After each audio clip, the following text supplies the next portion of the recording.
I am 99 years old, and I am sitting at a kitchen table that has more scars than I do. This table has coffee ring stains from 40 years of mugs set down too hard. It has a little nick in the corner where my grandson dug in a toy car when he was 4 and cried about it for an hour. It has scratches I can't even explain anymore. Scratches older than some of my grandchildren.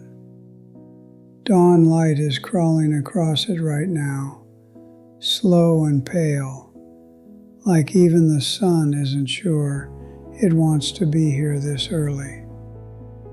And right there, sitting in the center of this table, catching that thin morning light, is a glass sugar jar, half empty, simple metal lid tarnished around the edges. A metal spoon rests inside it, leaning against the glass at an angle, like it's tired, like it gave up a long time ago and nobody bothered to pull it out. Right next to that jar, almost touching it, sits my weekly pill organizer. Blue plastic, 7 compartments, every single one of them full. Every morning my hand reaches for this table, and every morning it doesn't reach for the jar, it reaches for the pills. Monday's compartment, I pop it open, toss them back, swallow them dry. I've done it so many times I don't need water anymore. My throat just knows. And I'm not here to tell you some beautiful story about how I made it to 99.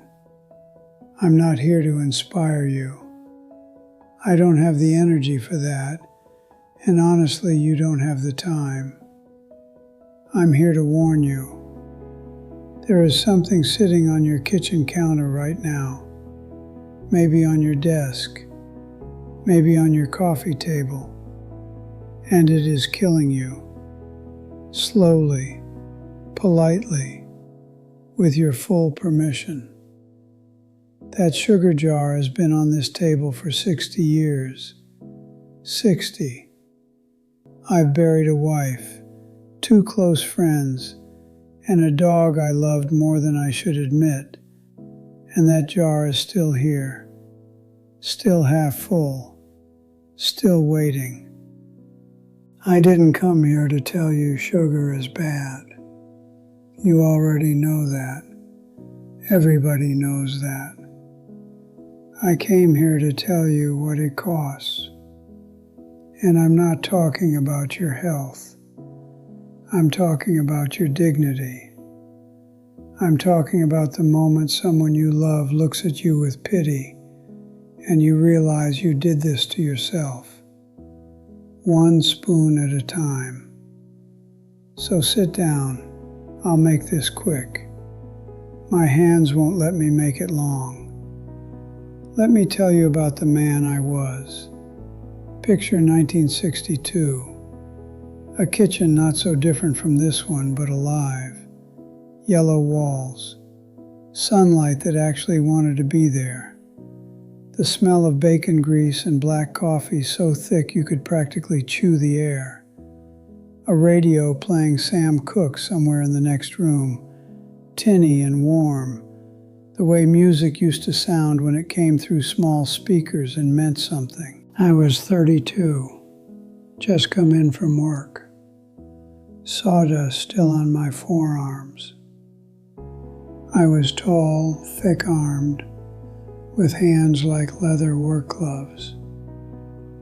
I poured coffee into a chipped mug, reached for that sugar jar, the same jar, brand new back then, the glass still perfectly clear, and I scooped 1 heaping spoonful, stirred it in, took a sip, grinned like a man who owned the world. I was strong. Not gym strong, work strong. The kind of strong where you don't think about your body because it never lets you down. I built porches. I carried lumber up 2 flights of stairs without breathing hard. I ate what I wanted, when I wanted, and I never, not once, thought about what any of it was doing inside me.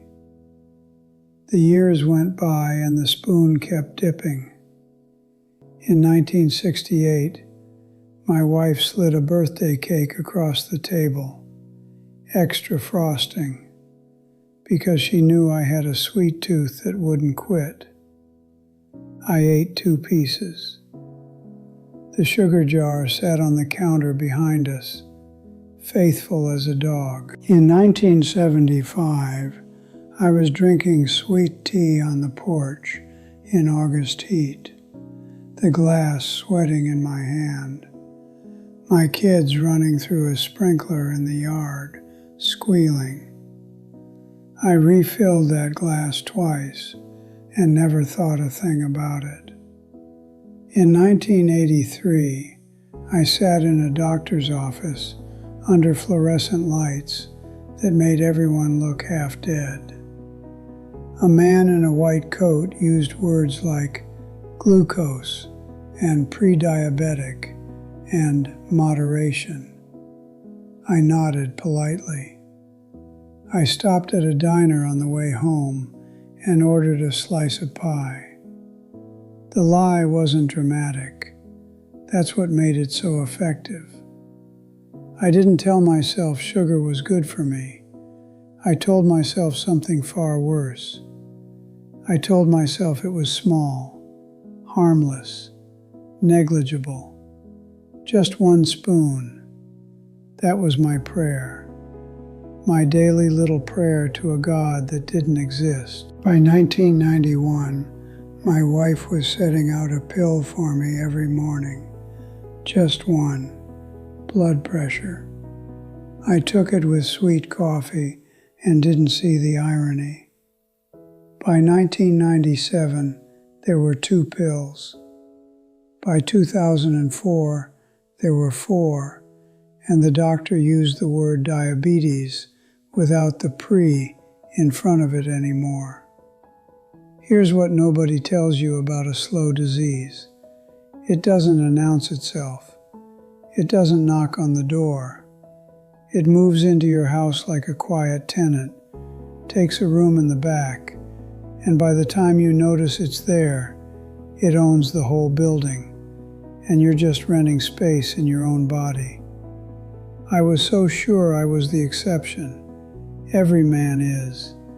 Every man with a sugar spoon in his hand believes he's the one the math doesn't apply to. And every single one of us is wrong. I used to take 1 pill with 1 spoon of sugar. Now I take 11 pills and I can't hold the spoon. You think that's a coincidence? I've had 40 years to do the math. It isn't. I can tell you the exact moment I understood what I'd done to myself. Not the year, not the month, the exact second. Thanksgiving, 3 years ago. My dining room, the same one we've used for every holiday since 1974. Not a big room, not a fancy room. The kind of room that holds more memories than square footage. There was a warm light coming from an overhead fixture that should have been replaced a decade ago, casting everything in that soft yellow glow that makes family dinners feel like paintings. The table was crowded, mismatched plates, a turkey glistening with grease sitting in the center, bowls of mashed potatoes, cranberry sauce still holding the shape of the can because nobody in this family has ever made it from scratch, and nobody ever will. And the smell, Lord, the smell. Roasted meat and butter and cinnamon drifting in from a pie cooling on the kitchen counter. 11 people around that table. 4 generations of my blood. My son arguing about football with his brother-in-law. My daughter-in-law laughing at something I couldn't hear. A toddler, my great-grandson, banging a spoon against his high chair tray like he was keeping time to a song only he could hear. The sound of family, chaotic, imperfect, alive. I sat at the head of the table, a place of honor. My plate was full. Someone, my daughter probably, had given me extra turkey, the good dark meat, because they still thought of me as the man who could eat anything, the man who always went back for seconds, the man who was built like the furniture he used to make. I picked up my knife and fork, and my hands began to shake. Not the little tremor you'd see if you looked at my fingers right now. This was different. This was my body telling me, very clearly, very calmly, I don't work for you anymore. The knife rattled against the plate, a small sound, porcelain and metal. But somehow, in a room full of noise, it cut through everything, like a single wrong note in the middle of a song. I tried again, gripped the knife tighter.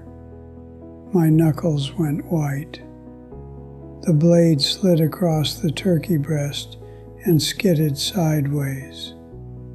I couldn't apply pressure. I couldn't angle the fork to hold the meat in place. My fingers wouldn't cooperate. They had seceded from my intentions, like they'd been planning this mutiny for years and finally had the numbers. The table didn't go silent all at once.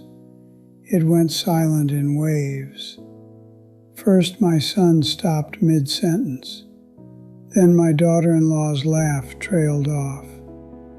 Then, one by one, every conversation at that table died out, like candles being pinched between wet fingers, until the only sound left was that toddler, still banging his spoon, still oblivious, still free from the knowledge of what aging looks like up close. And then a hand reached across from the chair beside me, a small hand, soft. My granddaughter, 12 years old, quiet girl, always has been. Dark hair pulled back in a ponytail. She didn't say a word. She didn't look at me with any kind of dramatic expression. She just took my fork and my knife, gently, so gently it almost broke me, worse than if she'd yanked them away. And she began to cut my turkey, small pieces, neat little squares, the way you cut food for a child who can't do it himself. She didn't ask permission. She didn't make a moment out of it. She just did it, like it was the most natural thing in the world. And that is what destroyed me. It wasn't an emergency. Nobody called an ambulance. Nobody gasped. It was just the new normal, arriving quietly, pulling up a chair and sitting down at my table. My granddaughter, cutting my food. The way I once cut hers when she was 3 and couldn't hold a fork straight. Every pair of eyes in that room was on me. and every single one of them carried the same thing: pity, not anger, not frustration, pity.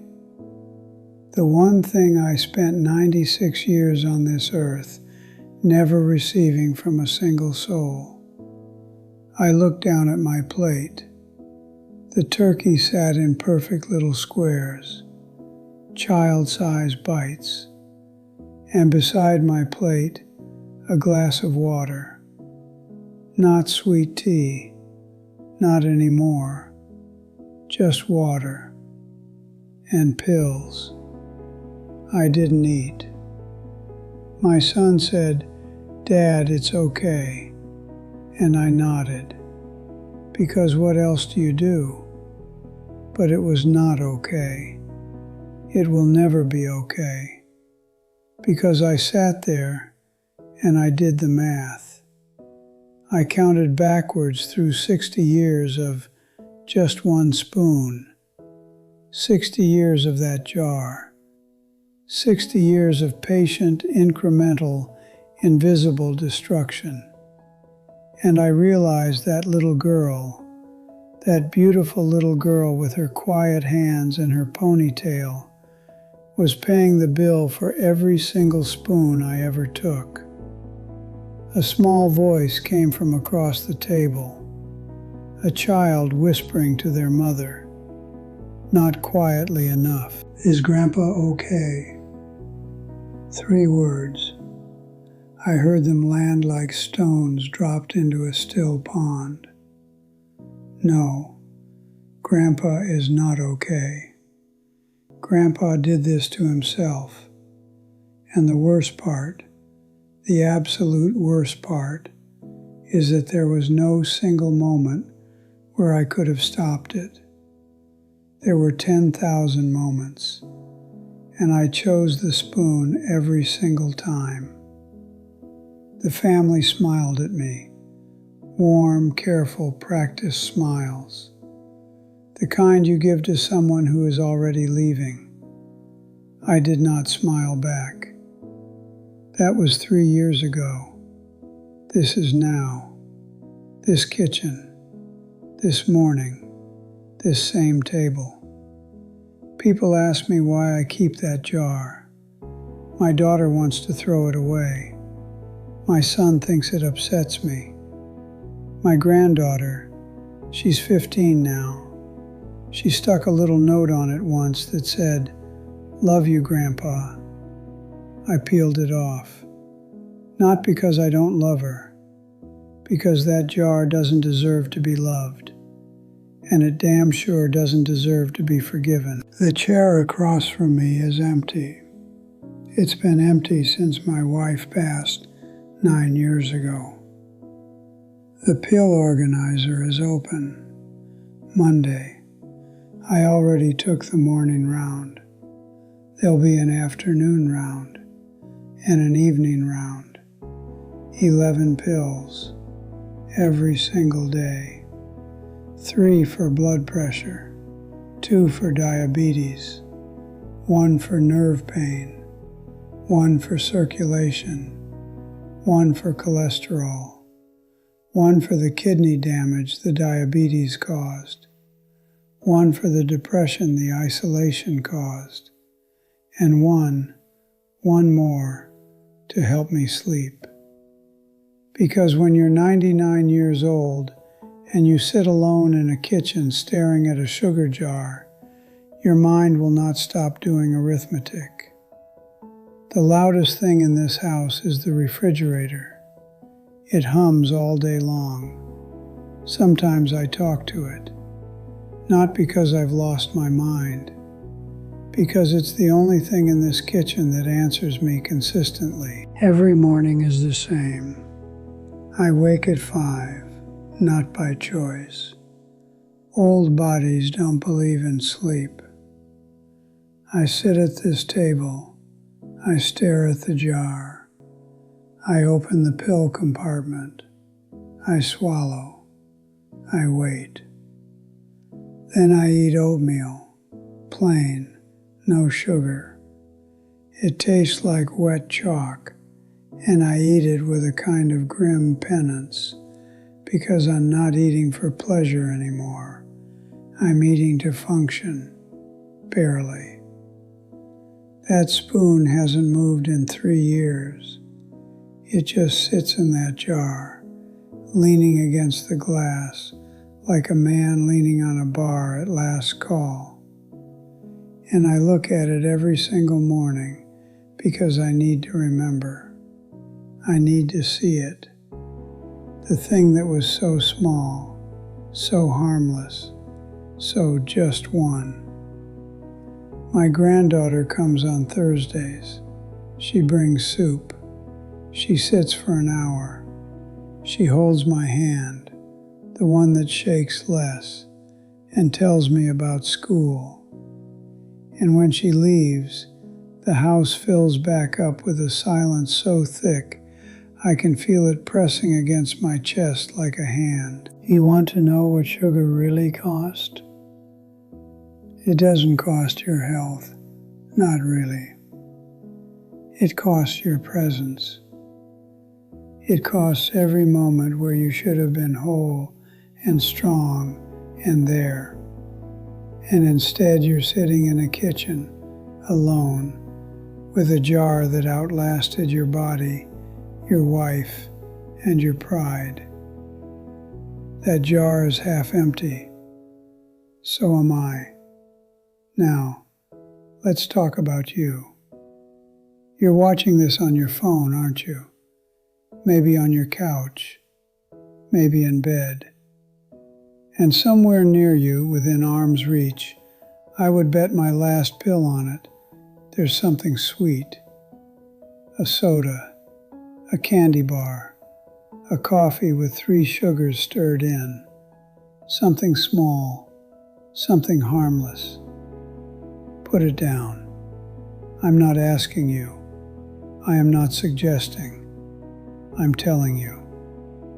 From the other side of a mistake that took 60 years to finish and 3 seconds to understand. Put it down. Sugar doesn't kill you. Let me be very clear about that. It does not kill you the way a car wreck kills you or a heart attack kills you. It doesn't have the decency to be sudden.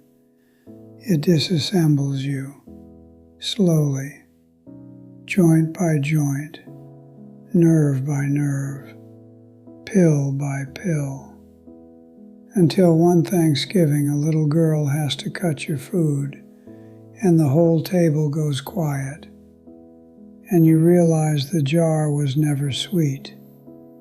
It was patient, and it won.